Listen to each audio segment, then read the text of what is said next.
You were mentioning that you trained as a historian and you're interested in history, but I was wondering if the magic, and you mentioned this tension between the role of the individual in history and the role of sort of structural forces and social forces.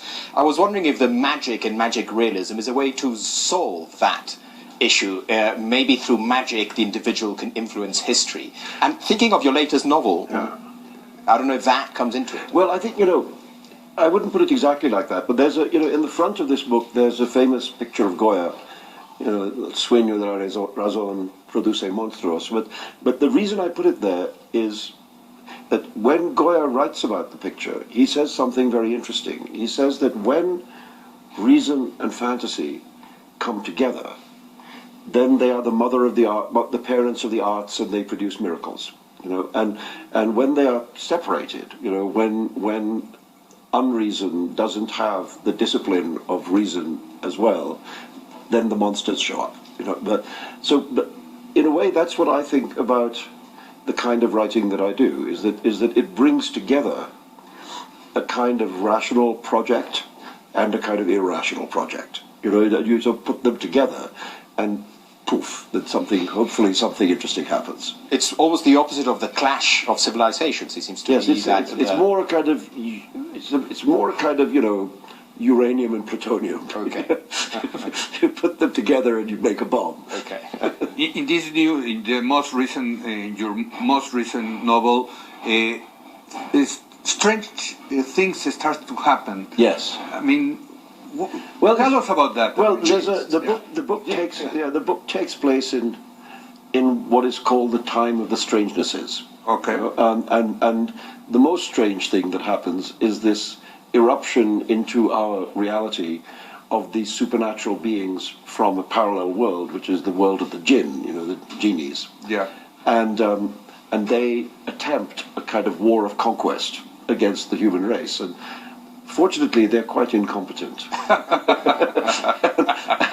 and lazy. Yeah. But anyway, that's the sort of main thing that's happening in the book. But there are all kinds of other little surrealist manifestations, like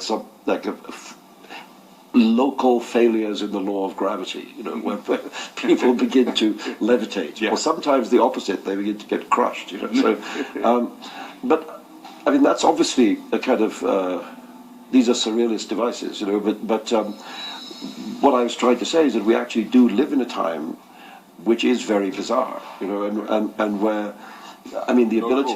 Rules. No rules. Yeah, no. Well, I mean, at least a lot that was familiar to us has gone. Has gone, and so it's as if the familiar structure of the world, has been removed, and we don't fully understand what the new rules are, what the new shape is. So it's a kind of bewildering time, I think, for many people. And so the book arose out of a desire to portray a world like that, a world in which the rules have broken down.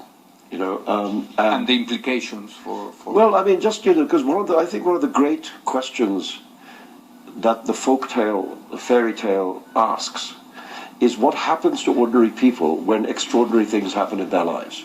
Okay. I mean, what happens to a little girl when there's a wolf who eats her grandmother? How does she react to that?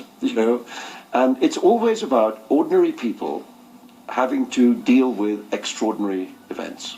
And what these stories tell us, and what I hope this story tells us, is that how do we respond to that? Well, sometimes we don't respond very well, but sometimes we find resources in ourselves that, like many of the characters in the novel, who are quite ordinary people, but many of the characters discover that they have a little bit of magic, a little bit of power inside them that they didn't know they had, and that gives them the ability to resist the attack of the jinn. And I suppose that's what I'm saying. I'm saying that sometimes, in an extreme situation, human beings find a strength, that they wouldn't have suspected that they possessed.